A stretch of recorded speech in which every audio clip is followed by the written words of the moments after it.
ਅੱਜ ਮੈਂ ਸਰਦਾਰ ਪੱਟੀ ਸਾਹਿਬ ਦੇ ਫਾਦਰ ਦੀ ਬਰਸੀ ਤੇ ਹਾਜ਼ਰੀ ਲਵਾਉਣ ਆਇਆ ਔਰ ਇਹ ਬਹੁਤ ਵਧੀਆ ਇਨਸਾਨ ਸਨ। ਇਹਨਾਂ ਦੇ ਪਿਤਾ ਜੀ ਬੜੀ ਸ਼ਿੱਦਤ ਨਾਲ ਉਹਨਾਂ ਨੇ ਕੌਮ ਦੀ ਆਪਣੀ ਹੈਸੀਅਤ ਅਨੁਸਾਰ, ਆਪਣੀ ਸਾਧਨਾ ਅਨੁਸਾਰ, ਆਪਣੀ ਸੋਚ ਅਨੁਸਾਰ ਸੇਵਾ ਕੀਤੀ ਔਰ ਉਹਦੇ ਜਿੱਥੇ ਉਹਨਾਂ ਨੇ ਮਨੁੱਖਤਾ ਦੀ ਸੇਵਾ ਕੀਤੀ, ਪਾਰਟੀਆਂ ਦੀ ਸੇਵਾ ਕੀਤੀ, ਉਹਦੇ ਨਾਲ ਨਾਲ ਉਹਨਾਂ ਨੇ ਪਰਿਵਾਰ ਨੂੰ ਵੀ ਇੱਕ ਸੇਧ ਦੇ ਕੇ ਇਹਦੇ ਲਾਇਕ ਬਣਾਇਆ ਕਿ ਉਹ ਪਰਿਵਾਰ ਸਮਾਜ ਦੀ ਸੇਵਾ ਦੇ ਲਾਇਕ ਹੋਵੇ।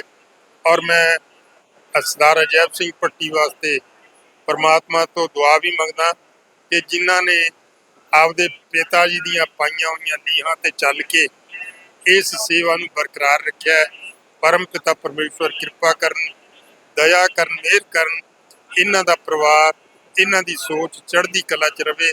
ਧੰਨਵਾਦ। ਵਾਹਿਗੁਰੂ ਜੀ ਕਾ ਖਾਲਸਾ, ਵਾਹਿਗੁਰੂ ਜੀ ਕੀ ਫਤਿਹ।